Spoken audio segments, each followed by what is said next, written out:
Hello YouTube, this is Darkon633 and today I'm bringing a review of the Kamen Rider Gaim 05 Arm Chain Series Kamen Rider Zangetsu Melon Arms. Normally I don't get the budget line figure for the Kamen Rider series and everything. It's because I usually just stick with the fig arts, and I don't usually get all the fig arts. I only get the main rider and the final form, and maybe sometimes the second rider depending on everything. But this time, because of the gimmick that they introduced in this series, this line's actually kind of better in terms of fig arts, just because it works better as a toy than it does for really...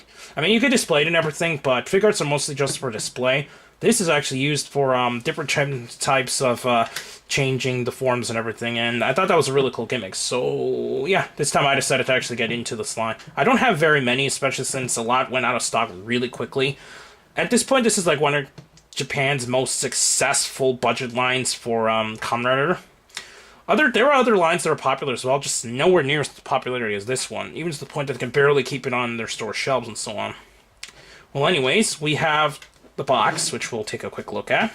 It's in this, I guess, just a standard type of sealed box style with an open window. It's almost like a Sochak Henshin or Sokachi Henshin. And it's got, if I can show them the light here. Sorry, this is the first time I ever reviewed this kind of box, so... Anyways, it's got the ways that how it works and everything. It's got a profile pic for the figure of him in some kind of attack pose, standard, and a bunch of the things, including that it can work with any of the AC figures in the line, and so on and so forth.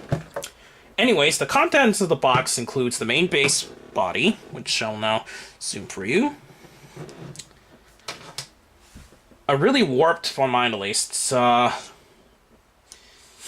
Uso Saber, which actually is not bad in terms of paint. Obviously, there's some things missing, but the top part's pretty much all painted the silver and the gold, so it looks okay. Obviously, it has no lock in there, just so you can store it on the side here, on the clip here, and pretty much that it's supposed to signify that any lock is pretty much being used and everything, so... pretty cool for that. Same thing goes for the actual driver on the belt itself. It's got a very generic silver lock. It just means any form. So instead of just painting a particular one they decided, hey, let's just put a molded lock there and it can represent anything. So it's pretty nice. Anyways, the other contents of the box includes a shield, the melon piece which you put over his body for the change, and the helmet piece which you put it on the head when you transform him. Anyways, how these figures work is that what you do is actually make sure that there's these tiny little notches right here. There's little clips that are actually built into this actual armor piece here that it actually slides into. So once it locks into place, make a locking sound like that. I'll zoom out. Then go at the transformation just by pulling on the panels. And then to finish it off, you just plug in the helmet piece, and there you have Zangetsu Melon Arms. Anyways, you can obviously put on the shield on this arm. Hand, should I say, sorry.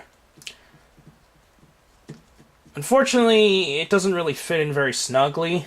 It kind of slides out a lot and doesn't stay in place since it's just loosely holding onto the shield, like that. Same thing goes for the saber as well.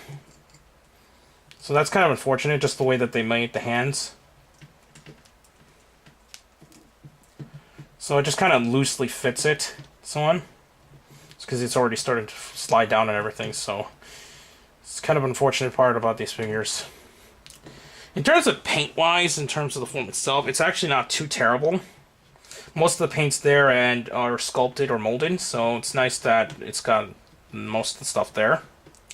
Articulation-wise, it's pretty much got a ball-jointed head, so it goes all around and goes up and down quite a bit, actually.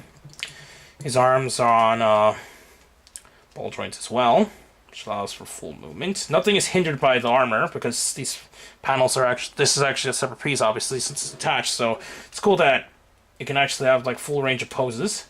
His upper arms can move. It's got a single elbow, and his hands can twist. He's got a waist articulation, which can go all the way around. Ball-jointed hips. Full range of movement.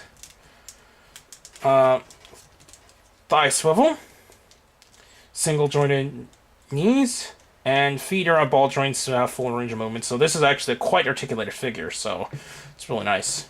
Obviously, it can't really match Figure Arts quality in terms of design and so on.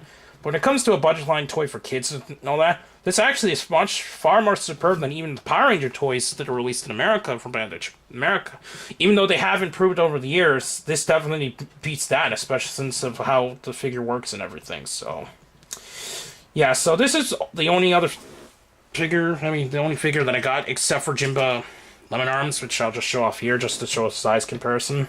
I don't have any of the figures. I do have the other set for the riders, for the other helmets, but since I don't have Gaim, Ryugen, nor Baron, I didn't feel like I'm going to review that right away, or if I don't know what to say about it, just because I'm not sure if I'll be able to get a hold of them at this point.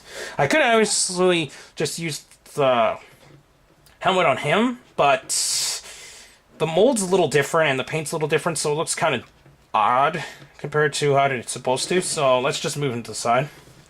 Anyways, this figure is definitely a worthwhile pickup. Well, not for the prices it's going for, but it's still pretty cool regardless. If you find it cheap, I suggest you pick it up. I got this from Ami when it went up, I guess, the second stock pre-order? Well, not pre-order, the second stock order. So, anyways, check out Hirotaku, Tokai News, Rajio, and the channels down below, and please rate and subscribe, and I'll see you on YouTube. Bye.